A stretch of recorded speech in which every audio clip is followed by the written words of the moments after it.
This is the Technology Advisory Professionals Technology, Innovation, and Growth podcast hosted by Sean Gaincharis. This podcast is dedicated to supporting business leaders and entrepreneurs in choosing technology, finding innovation, and achieving growth. Enjoy this week's episode. Today's episode is, how important is your sales engine? Our guests today are a pair of guys who have a long and successful history of driving sales and building a robust sales engine, even in this tough economy. Robbie Butchert is a born and raised Calgarian who has been in business for over 15 years, including global technology companies, and is now the Chief Revenue Officer for a great startup here in Calgary. The only thing bigger than his personality is his ability to generate revenue. Sterling Hamilton has been on our show before and is still disrupting the traditional view of technology and helping customers think differently. Sterling owns a successful cigar factory and has 4 kids. Like all of us, they roll their eyes as he cheers for the 49ers. Sorry, Sterling. One day your team will win as much championships, Sean. Moving on. So the premise today is the importance of the sales engine. You two, as seasoned leaders in that field, probably think this is a pretty short conversation, and in some ways it truly is. However, there's still prevailing attitudes that about sales whereby is almost a 4-letter word. Have you guys experienced that type of mentality? I'll start with you, Sterling. Yeah, well, I think always people look at sales and they think, oh, great, sales guy's going to call me. Oh, great, it's sales. I don't really want to talk to them. I don't want to do this. I don't want to do that. And it's funny because in our day-to-day lives, not only in the corporate world, but we're always, in front of sales as part of our environment and society. Whether it's, something that's coming up on your phone just saying, hey, whether it's an email, whether it's a personal conversation you're having with someone. So it's funny that people always have that 4-letter word to describe sales. Yet really sales is the only way that you grow revenue, hence why Robbie's got a cool title like Chief Revenue. Instead of what it used to be, it was like, hey, let's make him Vice President of Sales. Old school. Chief Revenue Officer. So people are like, what does a Chief Revenue Officer do? Right. Yeah. Sorry. Is that? Do you think that's because of high pressure sales, Robbie? Is that what gives it that I don't want to really talk to a sales guy? Yeah, and I think Sterling, for the record, I got to pick my own title. Okay, bud. So that's the exciting part of this. But and first of all, I had some connection issues there. So Sean, thanks for having me on the show here. I'm excited to chat with you guys both. And to get into that question specifically, I think that if you've been in sales long enough, you've absolutely felt that. And the reality of it is, it's such a negatively perceived profession.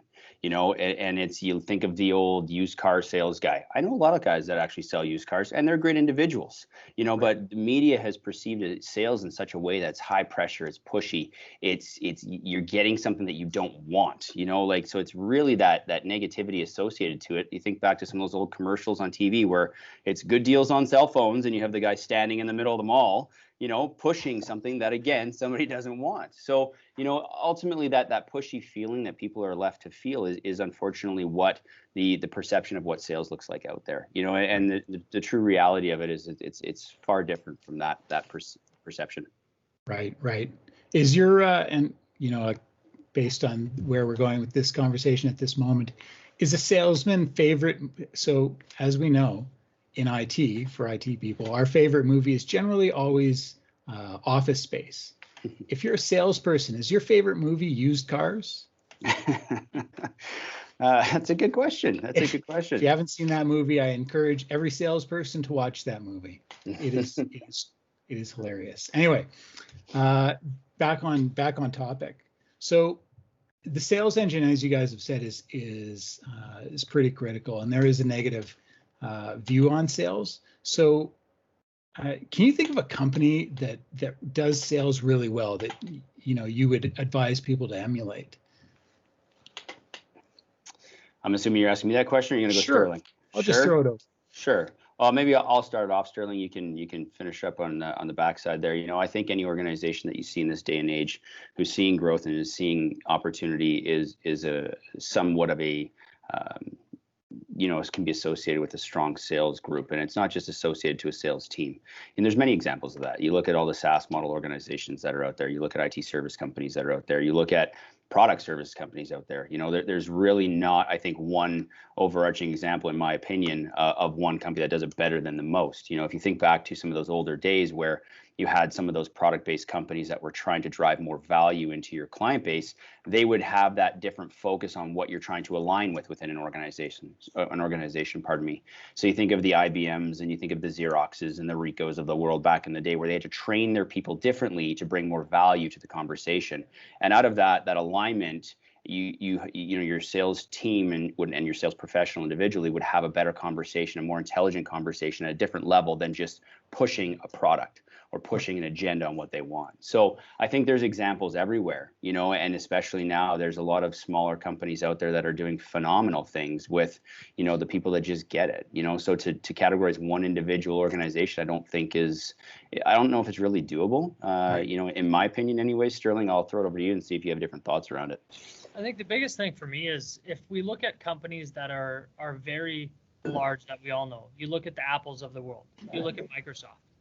Have any of us been cold called from Apple or Microsoft? Like, really? I mean, did you ever get a call from Apple that was like, hey, I work for Apple and I'm looking to do this? You didn't see that environment. It just it ended up happening that everyone wanted an Apple device. Right. And that is because fundamentally their sales approach wasn't just to go hire a bunch of cold callers to sit there all damn day and say, hey, Sean, I work at Apple. I want to do this. And would you be interested in that? And so they created something that people wanted, and they sold it in an effective way. And a lot of small companies do that. When I look at, organizations specifically in that market, Robbie, you were talking about, I mean, it's not like they have a big team of and salespeople going out there to find opportunities. A lot of the times, those organizations are from networking, from relationships, from developing and finding out really from those clients, okay, what is the underlying goal that they're trying to achieve? How can we, solve that? And what can we do in those conversations? Rather than, like you said, Sean, developing a product and then just going out there and trying to sell it to the market by just imposing it that, hey, I know you really need a used car. Right. Don't buy a used car, because I can tell you, you're paying 20% more for the new car than you need to. This car is just as good. Most people are going to be like, I don't care. I feel like I'm educated enough that I can decide which car that I to. Right. You bring up an interesting point, and I think that there's an important distinction here, because when you bring up companies like, say, Apple, like, say, Microsoft,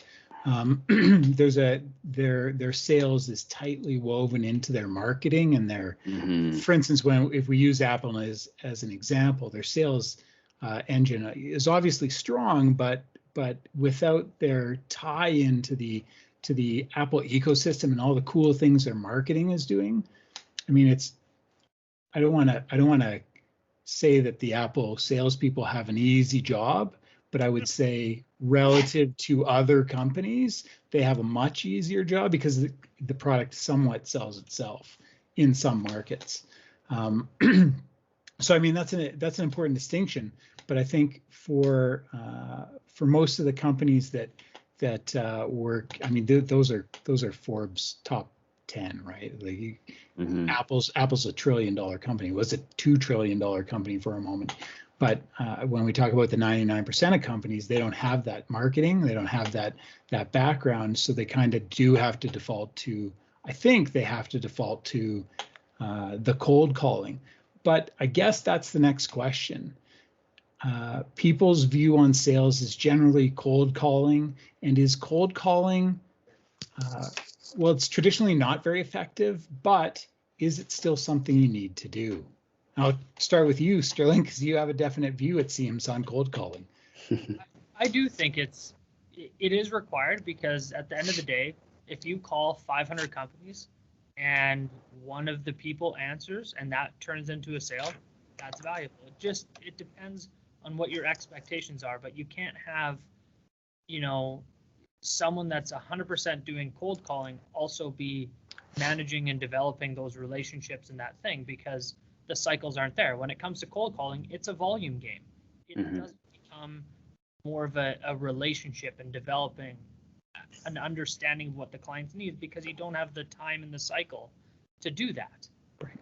If you're in cold calling, it's a volume game. So you have to have someone that enjoys picking up the phone every day, and he's okay to be rejected. When 99 people don't answer the phone, that doesn't bother that type of individual. But to have, someone kind of, well, okay, we need to generate sales and do that. So, you need to do a bunch of cold calling. Well, then it doesn't allow you to focus on the right aspects once it becomes more of just a lead. That's all cold calling is identifying, is it a warm or is it a cold lead? Is it a lead? Is that something that we want to pursue? So it's very important. It depends on how upper management defines what their expectations are of a team doing cold calling. Right. Now I'll change it up a little bit for you, Robbie, because I think that's a pretty comprehensive answer there. Yeah. In places, and Calgary is one of those places where cold calling is less effective than others. And if you look at a place like Japan, cold calling is basically non-existent, because you have to form those relationships. But just speaking of Calgary, because it's a really handshake community, do you find that that it's valuable to employ someone to cold call, or do you just need to find those relationships? Yeah, I mean, I think if you're talking Calgary specific, and I haven't been to Japan, Sean, so you'll have to enlighten me on the tradition over there. But drinking, lots of drinking. I'm not even making it up. Sounds like Calgary, but yeah, no, I mean, the reality of it is I feel like Calgary's similar in that space, and Alberta as a whole is very much a relationship business, pardon me. And, I think the reality also on it, in my experience, is that the evolution of cold calling is there. It's evolved significantly in terms of just cold outreach, and what you're starting to see in the way you start tying in some of these outreach campaigns that you start bringing into some of the teams and some of the thought processes around LinkedIn, around emails, around in-mails, around social platform outreaches.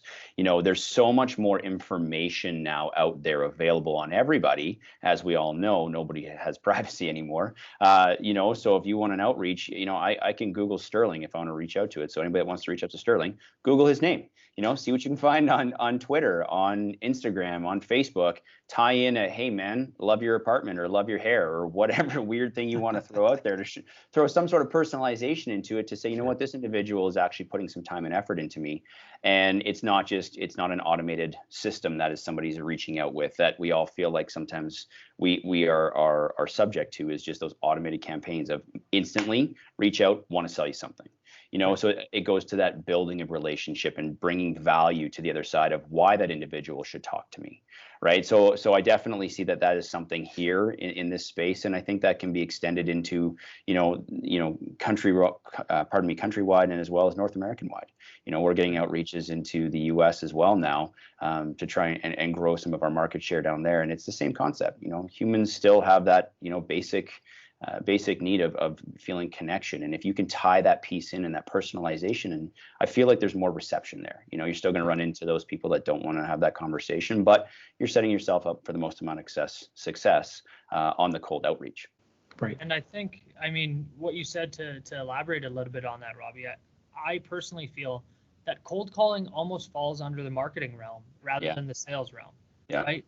It's more of a marketing initiative to, like I said, generate leads rather than a sales function of developing that relationship. Mm-hmm. Because, in sales, what's the worst thing that you don't want your potential company sitting there and comparing price versus price? Yeah, no. Because if that's what they're doing, then you haven't done a very good job on the sales side. Yep. And so if it's comparing price versus price, then you've already pretty much lost it, and it becomes, okay, how much do we want to erode our margins just to win that sale for the sake of winning it, to feel that I accomplished something and I actually won a deal. Yeah. And that's why separating out the two, I think cold calling is very different than sales. Yeah. Right. Well said. I agree 100%. Yeah. So, I mean, I 100% agree with you there. And building relationships is truly the way you make those sales. But I think the important thing that you bring up in that whole conversation, Sterling, is that cold calling is probably not sales traditional, or maybe it is sales traditional, but has now moved into the marketing or advertising. It's straddling that line.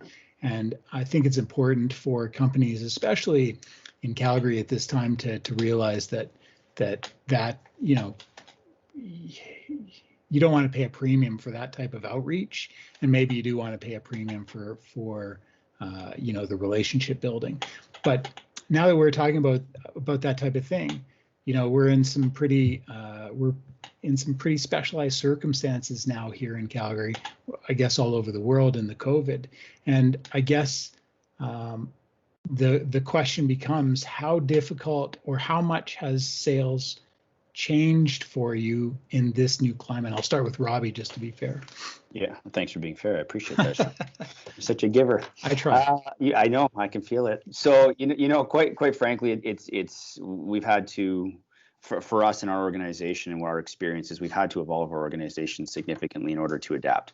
We have a couple different lines of business coming in. One has been completely decimated, to be very frank with everybody, is in terms of the hospitality and the entertainment space, everything being shut down. Our other side of the business is all around software development. And the exciting part of that is that I still feel like, and I've experienced, that businesses are still buying. Organizations are still investing into their day-to-day operations, into their long-term goals. It's still happening.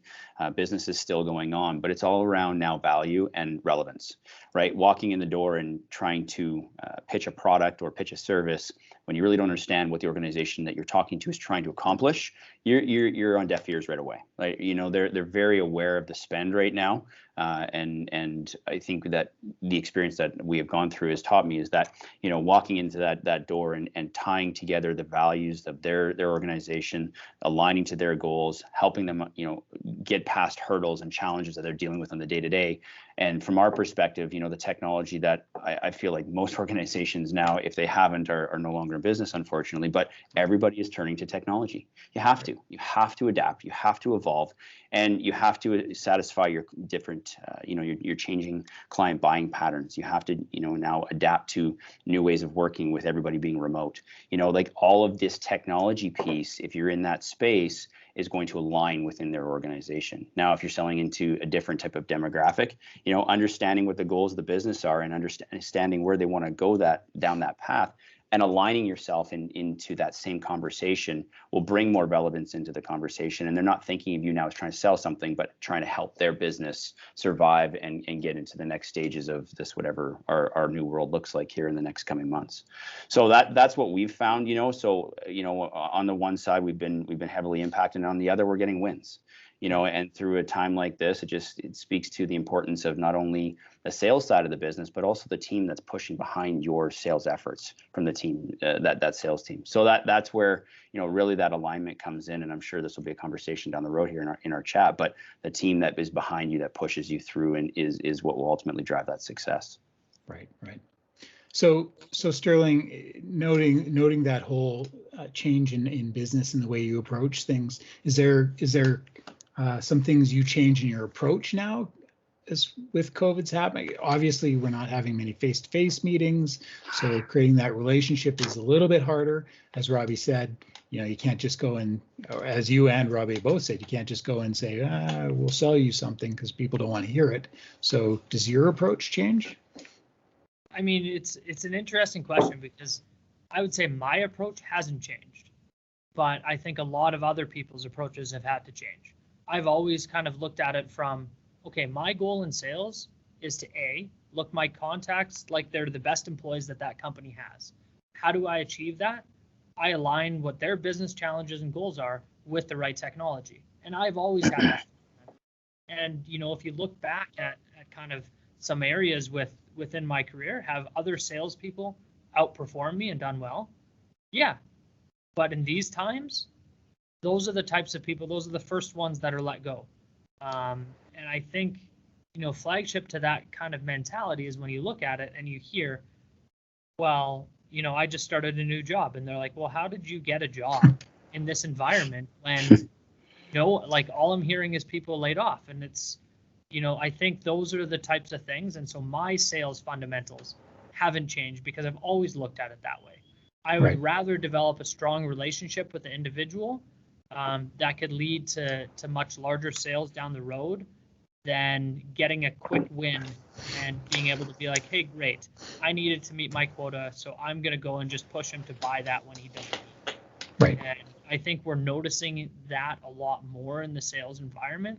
So you're seeing a little bit of a shift of, you know, who it is that's in sales and realizing the ones that succeed. Because, you know, like Robbie was mentioning, yeah, the economy has done quite poorly, but I know lots of salespeople that have actually done phenomenal, and I know lots of salespeople that haven't. Yeah. I think what it's done is it's changed kind of the fundamental approach on how clients look at it, and certain, you know, people in the sales funnel have got it because that's always how they've sold. Sure. The other ones are needing to adapt, and that's a change and that's a challenge. And so whether they adapt it positively, then they're going to be able to succeed. But I don't think it changes because at the end of the day, people are still spending money, like Robbie said. They still need to do things. They still need to create change and innovation in their own organizations to generate revenue. So that doesn't go away. It's just, you know, it's changed how they get revenue. They need to be strategic. It's not just all, you know, it's like oil prices. When oil prices are skyrocketing, is sales pretty easy? Yeah, of course it is. Like, it's not very difficult when everyone, you know, is making a ton of money. But when oil prices go down, then that becomes more of a challenge because it's not as hyper competitive anymore.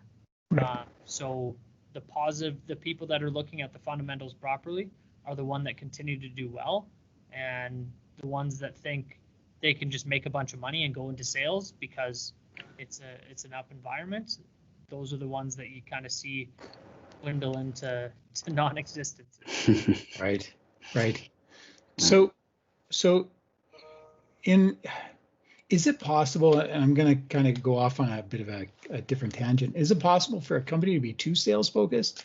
Like, I think we can agree that the sales engine is critical to the successful execution of almost every business. I can't think of a business off the top of my head that doesn't need sales and doesn't need strong sales. But can a company be too sales focused? Yeah, like 100% they can, because if they're too sales focused, what happens? That means that the salespeople are bringing in business and they're not worrying about what that end result becomes. So it's a very short-term viewpoint, but long-term, what's going to happen, right? Your salespeople are going to stop really being that motivated because every time that they close a sale, all of a sudden delivery or things like that kind of don't do their best effort in performing. And then the next time they go into that conversation, are they going to be that motivated to sell that to another guy that they know their company could drop the ball? Yeah. That's when it becomes too sales motivated. When you have that blend of, okay, we're just going to go pump and get the sales because we know we have a good solution, also not paying attention to that delivery side, that's when you become too sales focused. You have to have that blend, because if you don't, that's how you have salespeople that aren't going to be motivated and not driving the same results that they do. That's how word of mouth is not going to be in your favor. And, you know, it's interesting because as much as Calgary has over 1 million people, it's a small community. Like, it's, you know, if I probably looked at, you know, this is the first time Robbie and I have met, but if I looked at his LinkedIn, I'm sure there's lots of connections that we have. There's lots of people. He could probably reach out to 5 or 6 different individuals and be like, oh yeah, I know Sterling. Same with you, Sean. It's not that big. It's not like we live in New York where it's, you know, 25 million people and it's always changing. So It's a small community, so word of mouth is critical. Mm-hmm. That's what happens when you're true sales focused. Yeah. Right. So, Never said. So if I kind of extrapolate something out that Sterling touched on, and that's motivation for salespeople, and there's a bit of a I've heard some differing opinions, but I guess the question I would ask if I were a small business person: are salespeople truly coin operated, and are your best salespeople coin operated in that they get bonuses for selling, and that's just the way sales is, that's the way it's always been, and that's what mostly motivates them? Yeah, I'll throw in there, and just to add maybe two more things, just to Sterling's earlier thought there. I couldn't agree more. And like truly in sales, when you're starting to get into that aspect of growing your organization, the biggest and best way of doing so is through that warm introduction, referrals, references.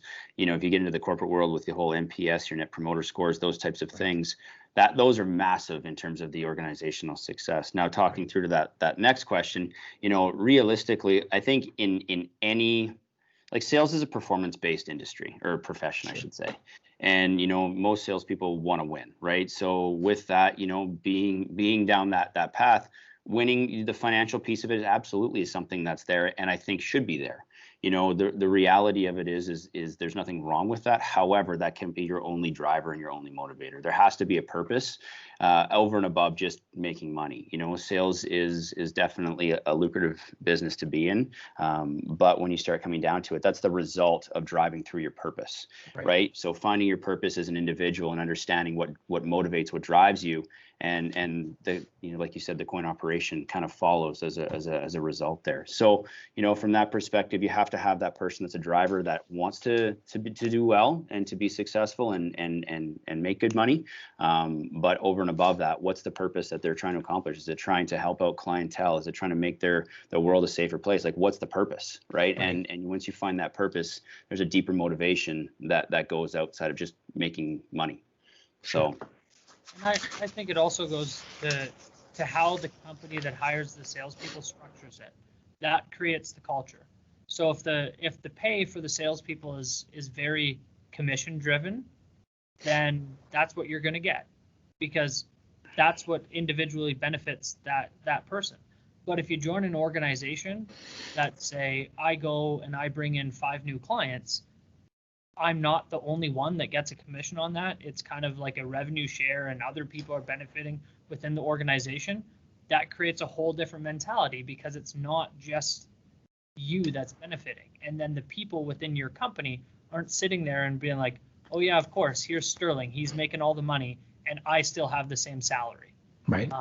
So I think it's important from a corporate standpoint of how that's structured within a sales environment, because at the end of the day, every employee within your company should be doing some sort of sales.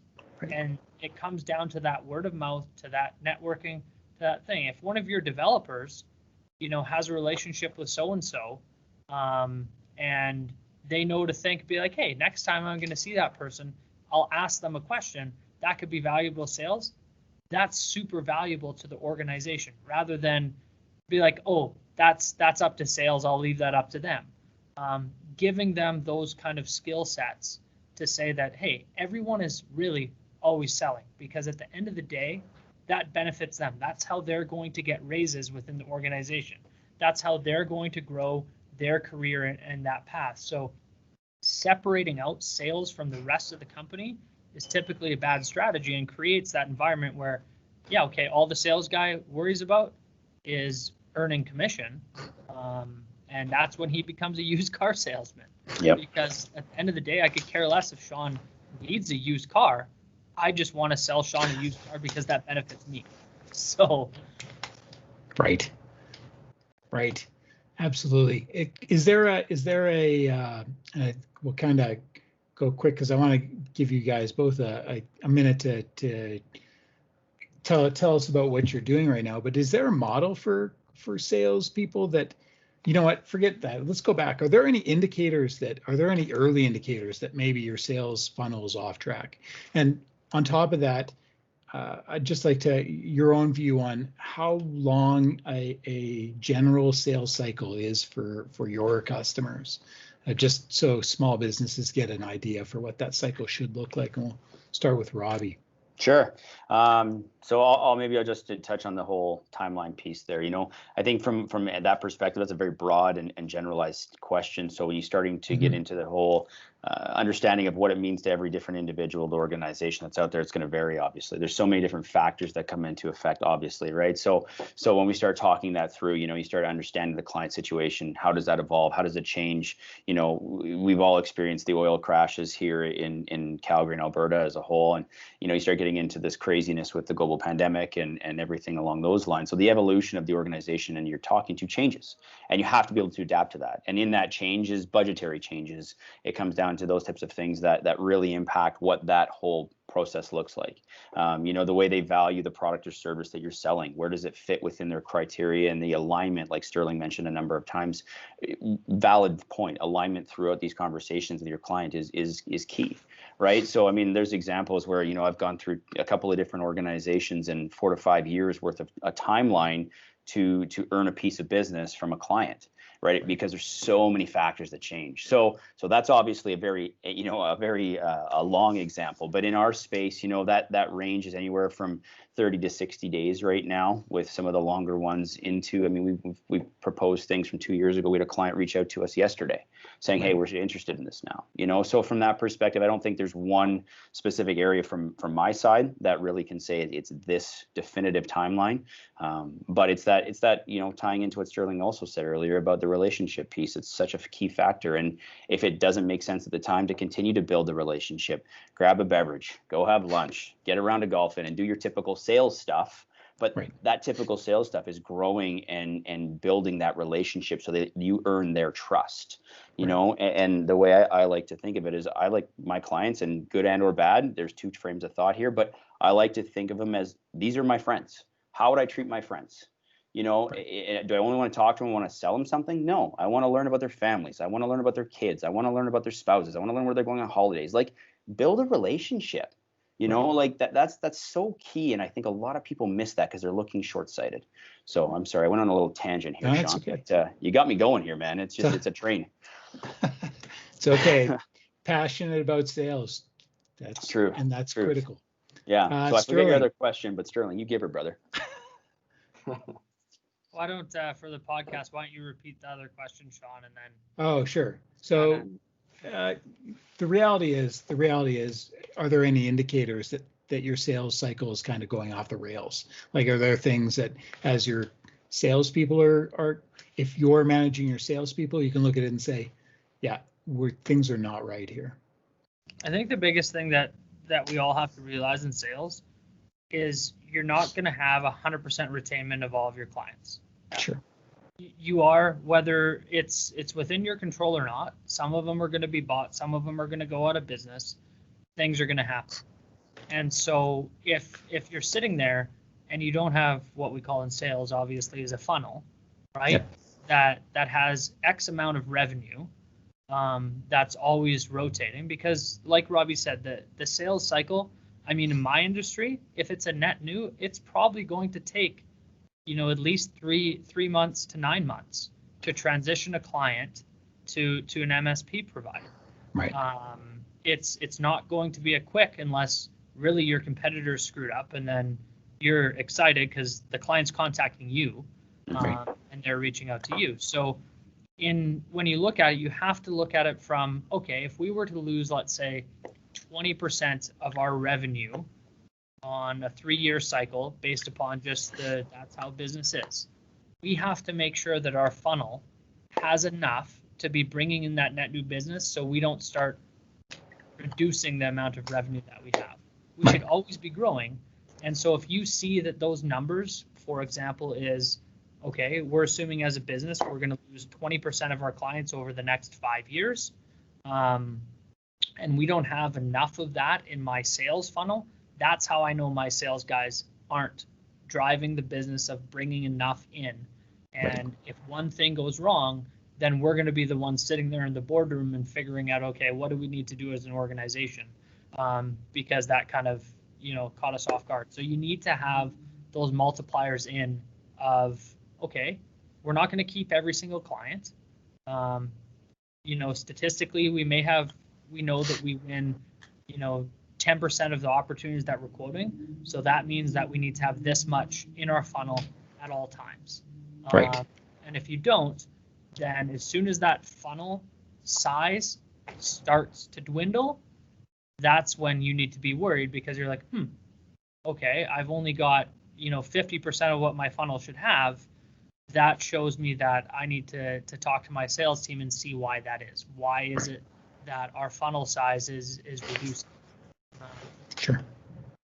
Yeah, I think that's data analytics now plays a piece in what you're talking about, but that's a key indicator. Like, understand your funnel and what's in your funnel and your close rates and things like that, so you can have at least a reasonable view into what's likely to come down come through the funnel successfully. So just to give you guys a bit of time, I just want to wrap this up.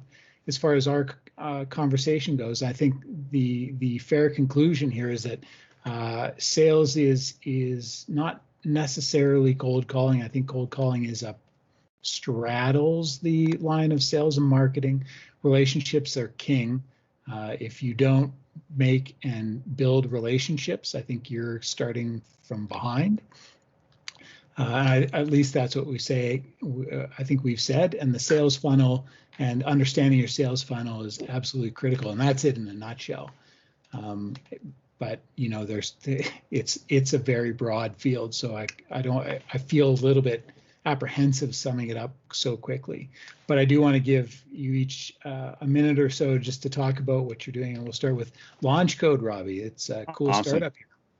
Yeah, thanks, man. It is a cool startup. It's built off of a very cool product, and the evolution is there, and we're trying to be different in the marketplace. We're trying to provide a different experience for the clients that's out there, and the reality is that there's so much evolution. Like, tech is changing. The organizations have to adapt to the constant changing tech, and that's tough. You not only have to manage your business, you have to maintain status quo. You have to evolve and adapt to what's happening in your marketplace. And how does technology and innovation play a big role into this? There's so many organizations out there now that need to focus much more heavily on client experience, and client can be internal and external, and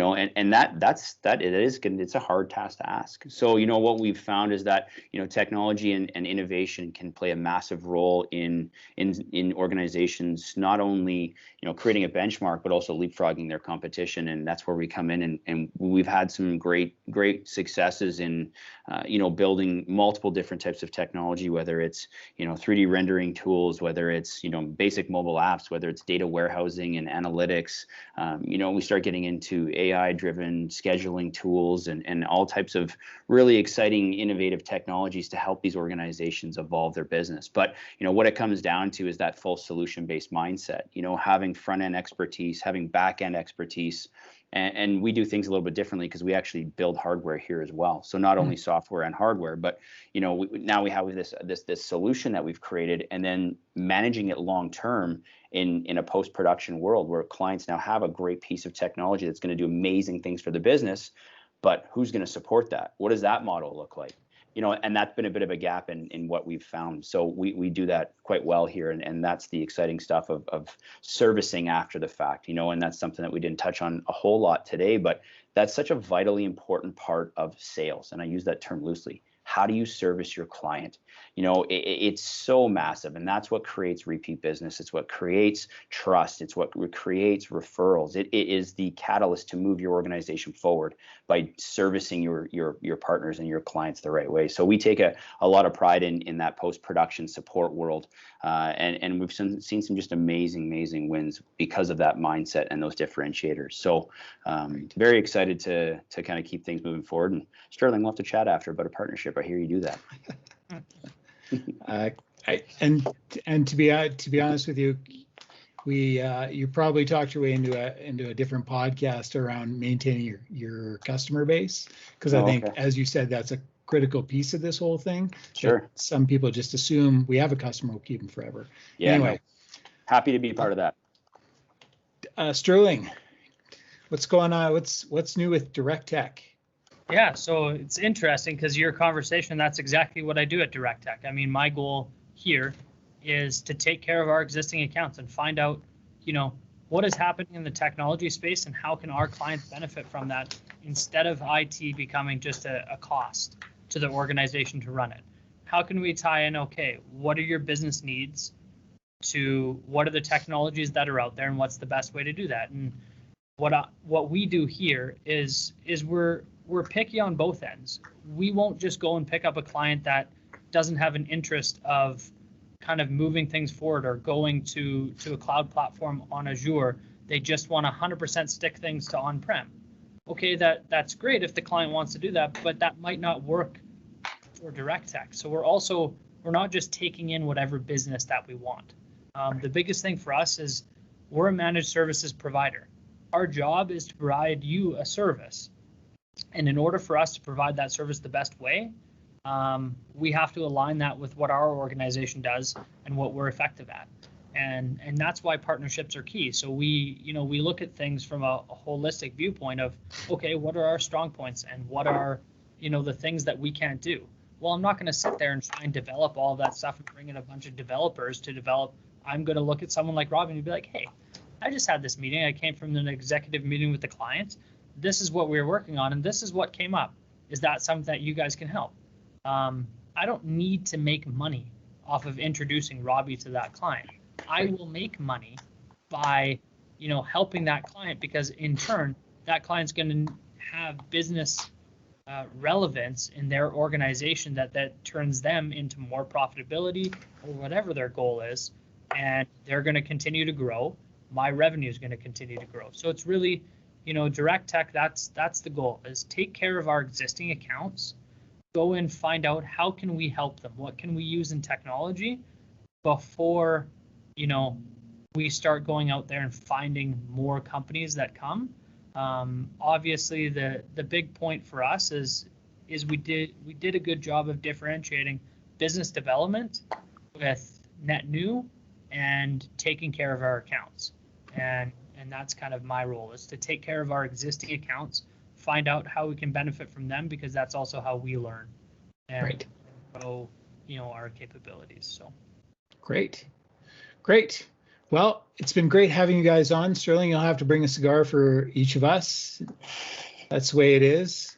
A Vivante. Hopefully I've said it correct. Anyway, if anyone wants to reach out to Robbie or to Sterling, please contact me at podcast@tapintotech.com. I'm happy to make those introductions and pass those connections on. Other than that, you guys, I hope you have a great day, and we'll talk to you later. Thanks a lot. Thanks, Sean. Thanks, guys. We hope you've enjoyed the Technology Innovation and Growth Podcast. If you have any questions, comments, or would just like more information, please feel free to reach out to us at podcast@tapintotech.com. If you have any questions for me, Sean Gange-Harris, my email is sgangeharris@tapintotech.com. You can also find us on LinkedIn, Twitter, YouTube, and at www.tapintotech.com. Music provided today by www.bensound.com. Thank you for listening.